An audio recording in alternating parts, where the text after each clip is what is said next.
এরপর নবীজি সাল্লাল্লাহু আলাইহি ওয়াসাল্লাম বললেন, ওই নামাজ তোমরা পড়বা উম্মত যেইভাবে আগ্রহ দেখিয়েছে, যদি উম্মতের আগ্রহের সাথে রাসূলের আগ্রহটাও মিলে যেত, ওই নামাজটা আর সুন্নত থাকতো না, বরং ওয়াজিব হয়ে যেত।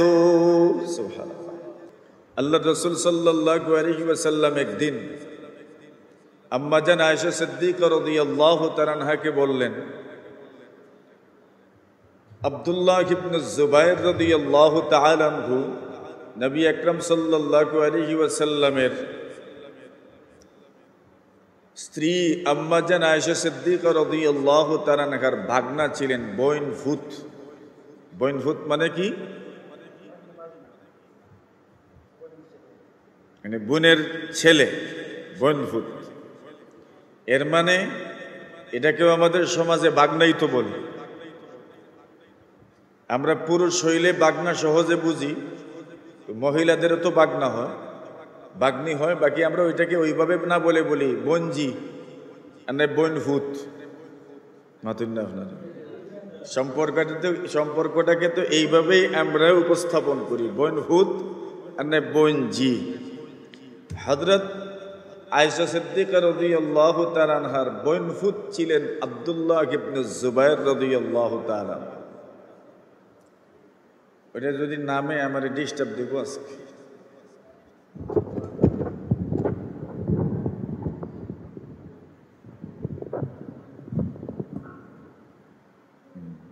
দেখি কত সময় থাকে। হযরত আব্দুল্লাহ ইবনে জুবায়ের আম্মা জান আয়েশা সিদ্দিকার ভাগনা হওয়ার সুবাদে অনেক কিছু উনার থেকে জানতে পারতেন যা অন্যরা জানতে পারতেন না। আর আম্মা জান আয়েশা সিদ্দিকা রাদিয়াল্লাহু তাআলা আনহা তো নবী আকরাম সাল্লাল্লাহু আলাইহি ওয়াসাল্লামের কাছ থেকে বেশি হাদিস বর্ণনা করেছে। আম্মা জান আয়েশা উনি তো নবীজির এমন কিছু জানতেন যা অন্যরা জানতেন না, এত কিছু ওনার জানা ছিল। তো হযরত আয়েশা সিদ্দিকা রাদিয়াল্লাহু তাআলা আনহার বোন হলেন আসমা রাদিয়াল্লাহু তাআলা আনহা। দুজন আবু বকর সিদ্দিক রাদিয়াল্লাহু তাআলা আনহুর মেয়ে, আর আব্দুল্লাহ ইবনে জুবায়ের আসমার ছেলে। তো এই হিসাবে বইনভূত। আর আব্দুল্লাহ ইবনে জুবায়ের ওনার পিতার নাম জুবাইর ইবনুল আওয়াম আল কুরাশি, যিনি নবীজির ফুফুত্ত ভাই। তো নবীজির ফুফুত্ত ভাই এই হিসাবে একদিকে ফুফুত্ত ভাই সম্পর্ক, আরেকদিকে বায়রা সম্পর্ক। কিদা নাতুন্নাতে বিয়া শাদী আমরা তো করি, তো নিজের শালির জামাই আর না জেঠলির জামাই কি তো বায়রা। এখন জুবাইর ইবনুল আওয়াম একদিকে ফুফুত্ত ভাই, আরেকদিকে ভাইরা, আর আরেকদিকে সবচাইতে জিগরি দুস্ত, সবচেয়ে ঘনিষ্ঠ। ইন্না লিকুল্লি নাবিয়্যিন হাওয়ারিয়া ওয়া হাওয়ারি আয-জুবাইর। রাসূল বলেন সব নবীর ঘনিষ্ঠ বন্ধু আছে, আমার ঘনিষ্ঠ বন্ধুর নাম হইল জুবাইর ইবনুল আওয়াম, মানে নিজের ফুফুত্ত ভাই। তো আব্দুল্লাহ ইবনে জুবায়ের রাদিয়াল্লাহু তাআলা আনহু ওই জুবাইর ইবনুল আওয়ামের ছেলে, আর একদিকে আয়েশার ভাগনা। তো লোকজন আব্দুল্লাহ ইবনে জুবায়েরকে একদিন প্রশ্ন করলো, আরে আয়েশা সিদ্দিকা তো তোমাকে অনেক গোপন বিষয়ে বলার কথা, ইন্না আয়েশাতা তুসিররু ইলাইকা কাসীরা, আয়েশা নিশ্চয়ই তোমার কাছে অনেক গোপন বিষয় বর্ণনা করে থাকবেন, এটা আমাদের ধারণা। কেন তুমি আয়েশার ভাগনা, বোনের মেয়ে ছেলে, এই হিসাবে তুমি যতটুকু ঘনিষ্ঠ আয়েশা সিদ্দিকার, এতটুকু ঘনিষ্ঠ তো আর কেউ না। বিদায় তুমি অনেক গোপন বিষয় সম্পর্কে জানবে যেটা আমাদের জানা নাই। আচ্ছা বলো দেখি কাবার ব্যাপারে তোমার কাছে কি আয়েশা সিদ্দিকা গোপন কিছু বর্ণনা করেছেন? কাবার ব্যাপারে। কাবা বলতে যে বিল্ডিংটা আমরা দেখি, যে স্থাপনা আমরা দেখি, ওই জায়গার নাম হইল কাবা। বিল্ডিং কাবা নয়, ওই জায়গার নামই হইল কাবা। ওই জায়গার নামই হইল কিবলা। বিল্ডিং থাকলেও কিবলা, না থাকলেও কিবলা। স্থাপনা থাকলেও কিবলা, না থাকলেও কিবলা। ওই জায়গাটার নামই হইল কিবলা। তো জিজ্ঞাসা করলেন, আয়েশা সিদ্দিকা কি তোমাকে কাবার ব্যাপারে কিছু বলেছেন? আব্দুল্লাহ ইবনে জুবাইর বলেন, হ্যাঁ বলেছেন। তো মিলে গেল যে আমি যেটা ধারণা করেছিলাম অনেক গোপন বিষয় তুমি জানবে, অন্যরা জানে না। ইমাম বুখারী রাহমাতুল্লাহি আলাইহি এই হাদিস উল্লেখ করে একটা গুরুত্বপূর্ণ তথ্য দিয়েছেন। তথ্যটা হইল, অনেক কিছু অনেককে বলা যায়, আবার অনেককে বলা যায় না। বুঝাইতে পারছি? সব কিছু সবাইকে বলা যায় না। কেন? অনেক কিছু অনেকের বোধগম্য হবে না, অনেক বুঝে উঠতে পারবে না, ভুল বুঝে ফেলবে। মাতুন না আপনারা? সব কথা সবাই বুঝে না, ভুলও বুঝে। মাতুন না? এই দুনিয়ার তো ভুল বুঝার কারণে এই সমস্যা। মূল সমস্যাটা কেন হয়? আপনি বুঝাইতে চাইছেন এক কথা, সে বুঝছে আর এক কথা। এজন্য সব কথা সকলকে বলতে নাই, সব কথা সকলকে বলতে যাবেন, ভুল বুঝবে। আবার সব কাজ সবার সামনেও করতে নাই। অনেক মানুষ অনেক কাজে ভুল বুঝে, এজন্য সব আমল সবার সামনে করতে নাই। আল্লাহর রাসূল, কষ্ট হইতেছে আপনারা? জনাবে রাসূলুল্লাহ সাল্লাল্লাহু আলাইহি ওয়াসাল্লাম মক্কা বিজয়ের দিন, মক্কা যখন বিজয় হইল, আল্লাহ রসুল তো চলে গেলেন মদিনায়। মদিনায় ছিলেন 10 বছর। কত বছর? মদিনাতেই রসুলের ইন্তেকাল, মদিনাতেই রওজা, মদিনাতেই দাফন। জন্ম মক্কায়, মৃত্যু কোন জায়গায়? আর ফিরে আসেন নাই। মক্কা বিজিত হওয়ার পরেও মক্কাতে আসেন নাই। স্থায়ীভাবে এসেছেন ব্যাস, আর স্থায়ীভাবে মক্কাতে ফিরে আসেন নাই। মদিনাতেই রাসূল সাল্লাল্লাহু আলাইহি ওয়াসাল্লামের ইন্তেকাল। মক্কা বিজয়ের পরে আবু বকর সিদ্দিককে পরের বছরই হজে পাঠাইলেন। এর পরের বছর নিজে আসলেন। এর পরের বছরই শুরুতেই তো 3 নম্বর মাসে রাসূলের ইন্তেকাল হয়ে গেল। মানে মক্কাতে আর ফিরা হয় নাই। আল্লাহর রাসূল যখন মক্কা বিজয়ে আসলেন, মক্কা যখন বিজয় হইল, ওই দিন আল্লাহর রাসূল সাল্লাল্লাহু আলাইহি ওয়াসাল্লাম এক উযু দিয়ে 5 ওয়াক্ত নামাজ আদায় করেছেন। এক উযু দিয়ে কয় ওয়াক্ত? 5 ওয়াক্ত। অথচ মাসআলা হইল, কেউ যদি প্রত্যেক নামাজের জন্য উযু পড়েন, প্রত্যেক নামাজের জন্য উযু পড়লে কমপক্ষে 10 নেকি দান করা হয়। এটা হইল একটা মাসআলা, যে প্রত্যেক নামাজের জন্য উযু পড়া। আপনি আসরের নামাজ আদায় করেছেন, উযু রয়ে গেছে। এখন মাগরিবের নামাজ আপনি চাইলে ওই উযু দিয়ে পড়তে পারেন, এটা হইল মাসআলা, জায়েজ আছে। কিন্তু উত্তম হইল নতুন উযু দিয়ে পড়া। ওইটাকে শরীয়তের পরিভাষায় বলে আল উযু আলাল উযু। উযু থাকা সত্ত্বেও উযু পড়া। উযু থাকা সত্ত্বেও কি? উযু পড়া। বলছেন 2 সূরতে উযু থাকা সত্ত্বেও উযু পড়া 2 সূরতে মুস্তাহাব। অর্থাৎ উযু থাকা সত্ত্বেও উযু পড়া মুস্তাহাব আমল। কোন সময়? 1 নম্বর হইল, এক উযু দিয়ে যদি আপনি কোনো ফরজ নামাজ আদায় করে নেন, তাহলে এরপরে অন্য ফরজ নামাজ আদায় করার জন্য উযু থাকা সত্ত্বেও ওযু পড়া মুস্তাহাব। বিদায় আপনি আসর পড়েছেন যে উযু দিয়ে, ওই উযু দিয়ে মাগরিব পড়তে পারেন, এটা হলো এক কথা। আর মাগরিবের সময় নতুন উযু পড়া মুস্তাহাব। এক 2 নম্বর, এক উযু পড়ার পরে যদি দীর্ঘ সময় অতিবাহিত হয়ে যায়, দীর্ঘ সময় বলতে এক নামাজের ওয়াক্ত পরিমাণ সময় যদি অতিবাহিত হয়ে যায়, তো উযু থাকার পরেও নতুন করে উযু পড়া মুস্তাহাব। এই 2 সূরত ব্যতীত উযু আলাল উযু মাকরুহ। উযু থাকা সত্ত্বেও উযু পড়া মাকরুহ। মাসলা কঠিন হয়ে গেল না এখন? উযু আলাল উযু মুস্তাহাব এর মানে কি? বলে এক ফরজ আপনি আদায় করেছেন, আরেক ফরজ আদায় করবেন, এখন উযু পড়া মুস্তাহাব, মানে অনেক উত্তম আমল।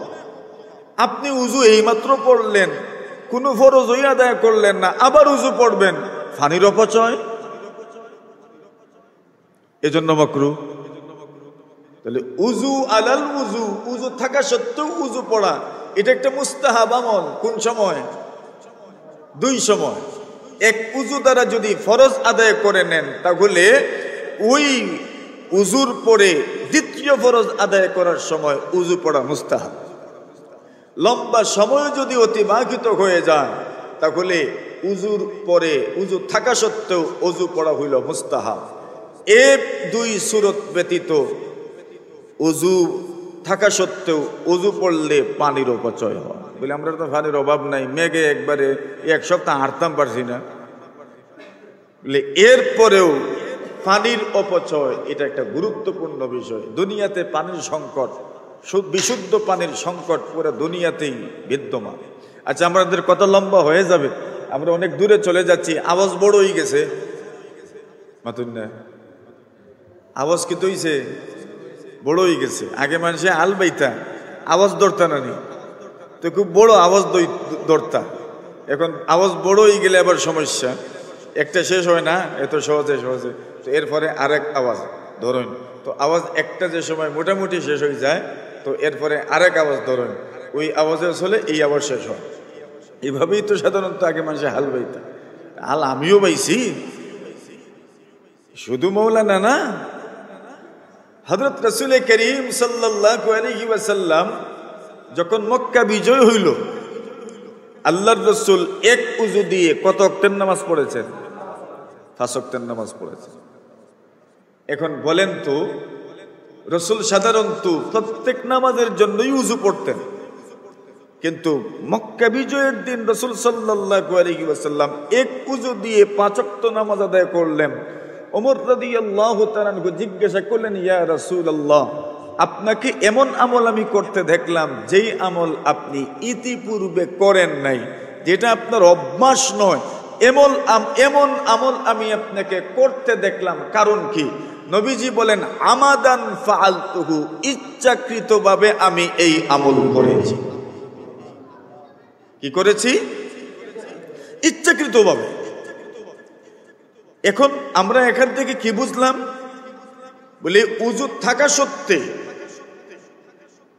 এক ফরজের পরে আরেক ফরজ আদায় করার জন্য উযু পড়া মুস্তাহাব। ওই মুস্তাহাবটা রাসূল ছেড়ে দিয়েছেন। কেন ছাড়লেন? রাসূল বলেন, আমি ইচ্ছাকৃত ছেড়েছি। সুবহানাল্লাহ। এখন প্রশ্ন জাগলো, ইচ্ছাকৃত কেন ছাড়লেন? এর জবাব হইল, মক্কা বিজয়ের সাথে সাথেই মক্কার সব মানুষ মুসলমান হয়ে গেছে। আরবে এখনো পানি সংকট, আগে তো ছিলই, আগের কথা তো আর বলে লাভ নাই। এক কুয়াই ছিল, কূপই ছিল একমাত্র মাধ্যম পানির, আর তো কোনো মাধ্যমই ছিল না। এখন না হয় প্রযুক্তির মাধ্যমে নিচের থেকে আপনি, ভূগর্ভ থেকে আপনি পানি উঠাতে পারছেন, ওই সময় তো এই ব্যবস্থাটাও ছিল না। বাস কুয়ার থেকে পানি উঠাইতে হইতো, এতটুকুই ছিল, আর তো পানির কোনো ব্যবস্থাই ছিল না। ওই সময়ের কথাটা আপনি চিন্তা করে দেখেন, একজন মানুষ যদি প্রত্যেক নামাজের ওয়াক্তে যদি উযু পড়ে, তো কমপক্ষে তো 4 বদনা পানির দরকার, 5 বদনা পানির দরকার 5 ওয়াক্ত নামাজের সময়। আরবের মানুষের জন্য ওই সময় 5 বদনা পানির ব্যবস্থা করা কি পরিমাণ কঠিন ছিল, এরা ছাড়া আর কেউ জানে না। দ্বিতীয়ত, একই পরিবারে যে একজন মানুষ এমন তো না, যদি একাধিক মানুষ থাকে, মানুষের সংখ্যা যত বাড়বে এত ফাস্ত আরো বাড়তে থাকবে। তো এত পানির ব্যবস্থা আরবের মানুষের জন্য ওই সময় করতে পারাটা কি পরিমাণ কঠিন ছিল। আর লোকজন সবেমাত্র মুসলমান হয়েছে, এরা মনে করবে প্রত্যেক ওয়াক্ত নামাজের সময় নতুন করে উযু পড়া মনে হয় জরুরি। এজন্য রাসূল বলেন, ইচ্ছাকৃতভাবে আমি প্রত্যেক নামাজের জন্য উযু পড়ি নাই, যাতে মানুষের কষ্ট না হয়। এজন্য ইমাম বুখারী বলেন, মাঝে মধ্যে অনেক মুস্তাহাব আমল ছেড়ে দেওয়ার দরকার। কেন বলে, অনেক মানুষ এটা দেখবে কিন্তু সঠিক বিষয় বুঝবে না, অনুধাবন করবে না, অনেক বড় কিছু মনে করতে পারে, এটাকে ওয়াজিব মনে করে ফেলতে পারে, বিদায় তার জীবনে এটা কঠিন এবং একটা পেরেশানির কারণ হয়ে যেতে পারে। আল্লাহ রাসূল সাল্লাল্লাহু আলাইহি ওয়াসাল্লাম হজ্জাতুল ওয়াদায়ে বিদায় হজ্জে আল্লাহ রাসূল সাল্লাল্লাহু আলাইহি ওয়াসাল্লাম মুজদালিফায় আল্লাহ রাসূল তাহাজ্জুদের নামাজ পড়েন নাই। অথচ রসুলের তাহাজ্জুদ তো মিস হইতো না। কেন রসুল তাহাজ্জুদ ছেড়ে দিলেন? এখানে দুনিয়ার বিভিন্ন প্রান্ত থেকে লোকজন এসেছে। এরা যখন দেখবে, সবাই তো প্রায় জাগ্রত, এরা যখন দেখবে আমি তাহাজ্জুদের নামাজ পড়ছি, তখন এরা ভাববে এটাও মনে হয় আরেক ওয়াক্তের নামাজ। নিজের জীবনের জন্য এটা কঠিন হয়ে যাবে অনেক মানুষের জন্য, বিদায় আমি ইচ্ছাকৃতভাবে পড়ি নাই।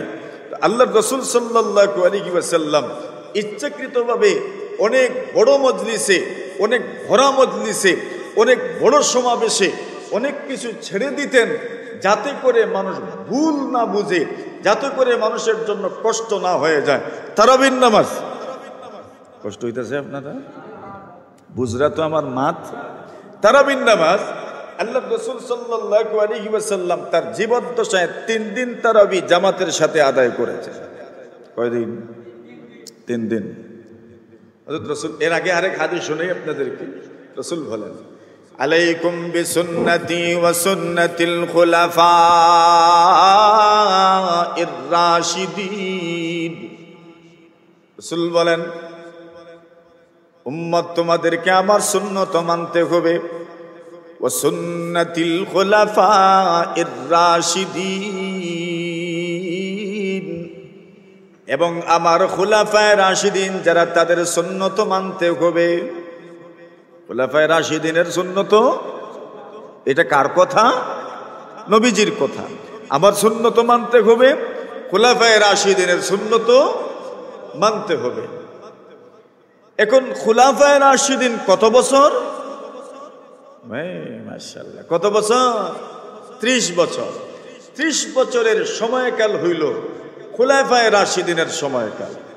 এখন হিসাব করলে দেখা যায় আবু বকর সিদ্দিকের জামানা, উমর ইবনুল খাত্তাবের জামানা, উসমান ইবনে আফফানের জামানা, আর হযরত আলী মুর্তদার জামানা, আর হাসান রাদিয়াল্লাহু তাআলা আনহুর ওই 6 মাসের জামানা যদি মিলানো যায় তো দেখা যায় প্রায় 30 বছর। সুবহানাল্লাহ, কত বছর? এই 30 বছর। এখন আসুন আমরা এখান থেকে কি বুঝতে পারলাম? নবীজির বক্তব্য হইল, আলাইকুম বিসুন্নতি ওয়া সুন্নাতিল খুলাফাইর রাশিদিন। আল্লাহর হাবিব বলেন, আমার সুন্নত মানব, ওয়া সুন্নাতিল খুলাফাইর রাশিদিন, এবং আমার খুলাফায়ে রাশিদিনের সুন্নতকেও তোমাদেরকে মানতে হবে।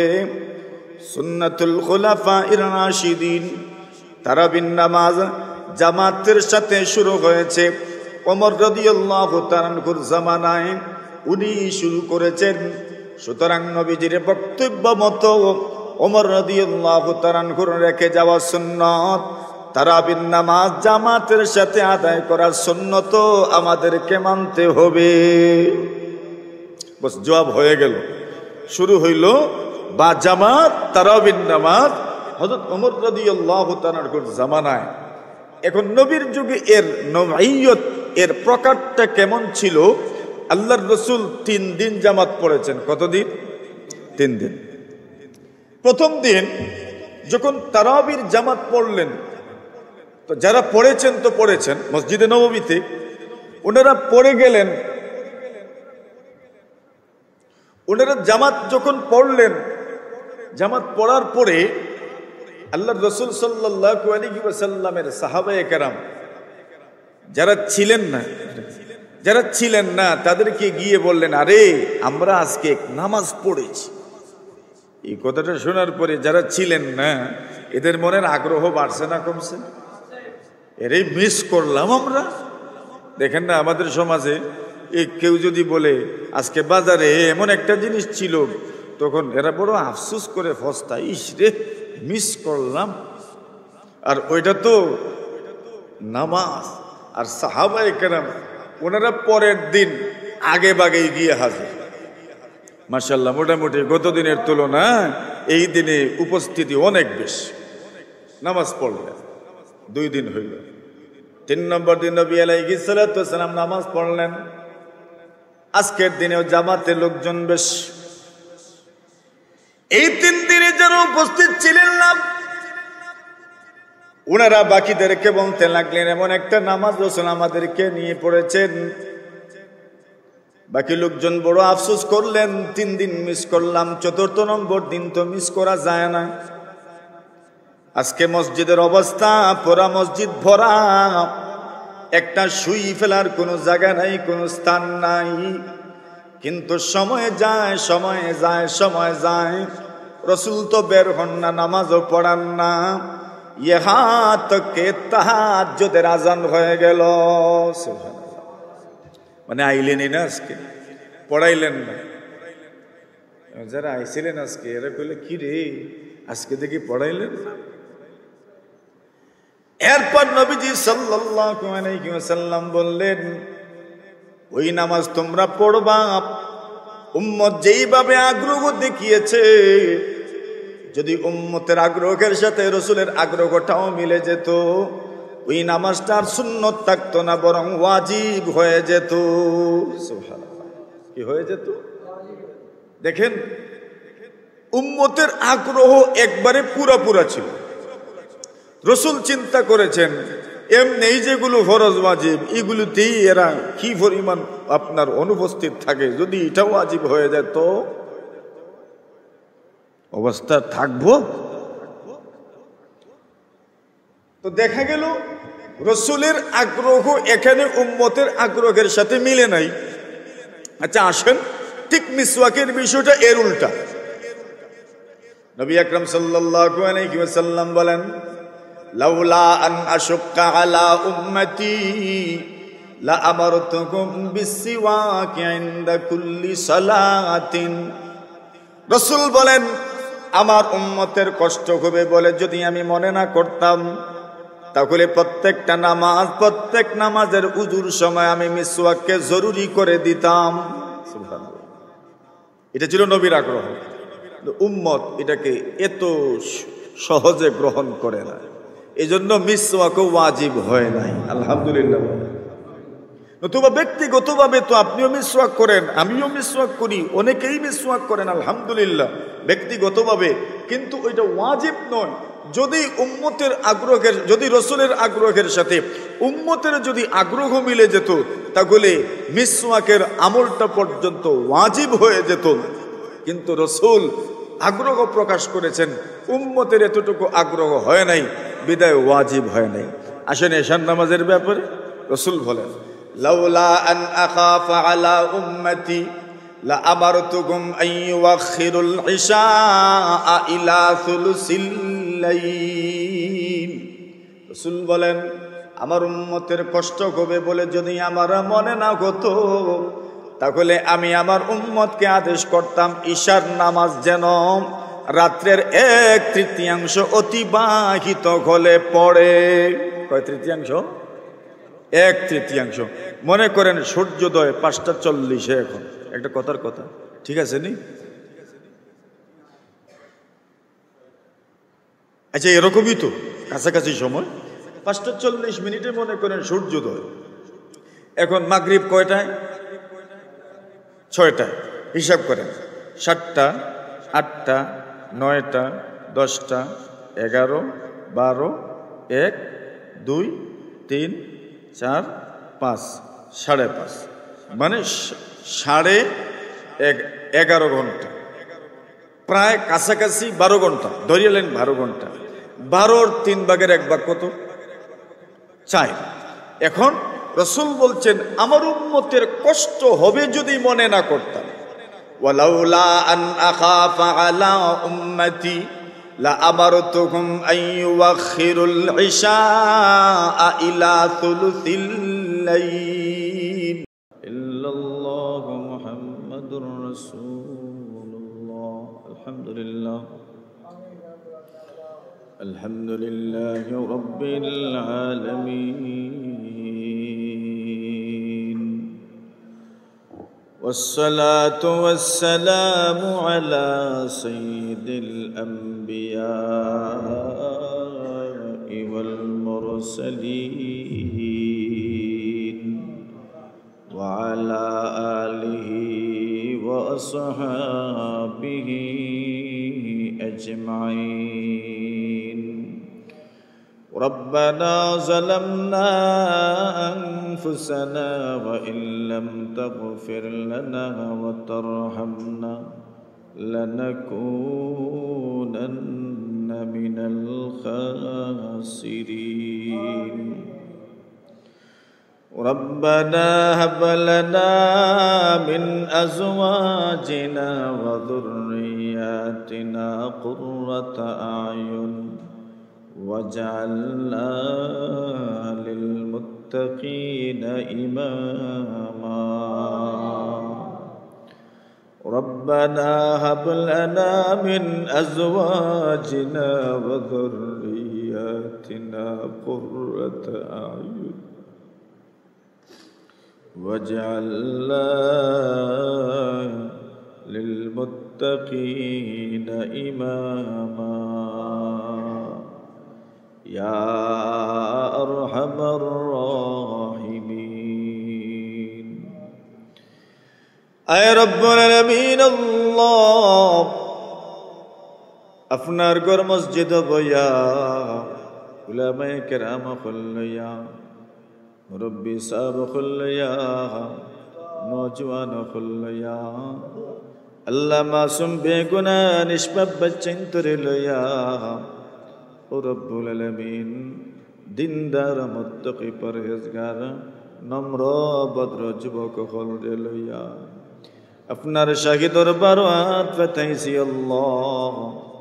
আমরার জীবনের সমস্ত গুনাহ খাতারে মাফ ফরমাও, আমরার মুর্দেগান খলরে মাফ ফরমাও, আমরার শান্তি জানো শান্তি দান ফরমাও। আয় রব্বুল আলামিন আল্লাহ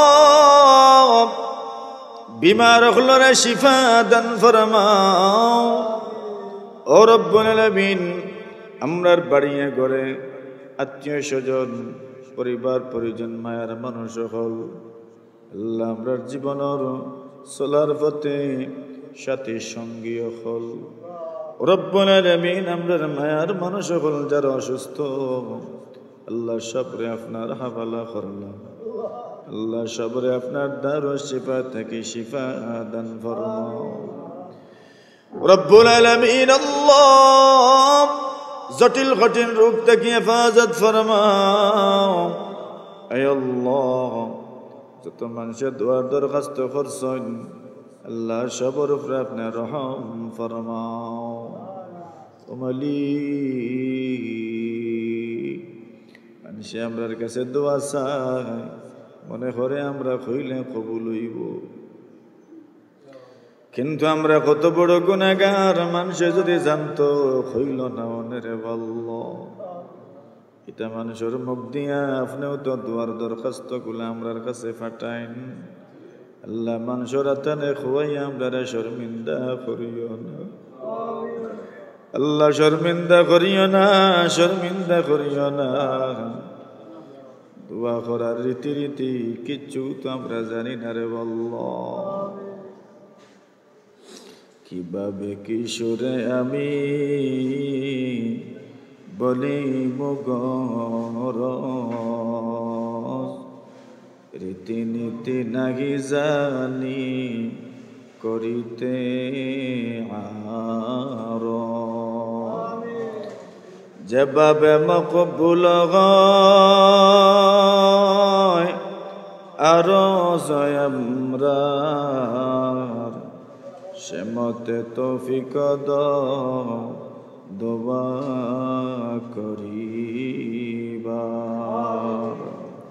রব্বুল আলামিন আল্লাহ আমরার মুর্দেগান অখলরে মাফ ফরমাও। আয় আল্লাহ যারা তুটাইছেন সবর মুর্দেগান অখলরে মাফ করে দেও। আল্লাহ ডাইনে বামে সামনে পিছনে যত কবরস্থান সবরে মাফ করে দেও। রব্বুল আলামিন আল্লাহ আমরার প্রবাসী অখলর হায়াত রিজক বরকত ইনায়াত ফরমাও। আয় রব্বুল আলামিন আল্লাহ কোন প্রবাসী অখলরে আপনি কষ্ট দিও না আল্লাহ। আল্লাহ মা বোন অকল যারা দোয়াত শরীক হয়েছেন সবরে কবুল ফরমাও। মরণ নেক আশা ভরসা পুরা ফরমাও। আল্লাহ খেউরিরে খালিয়াতে ফিরাইয়া দিও না। ওয়াসাল্লাল্লাহু তাআলা আলা খাইরি খালকিহি মুহাম্মাদিন ওয়া আলিহি ওয়া সাহবিহি আজমাইন। আমিন বিরহমাতিকা ইয়া আরহামার রাহিমিন।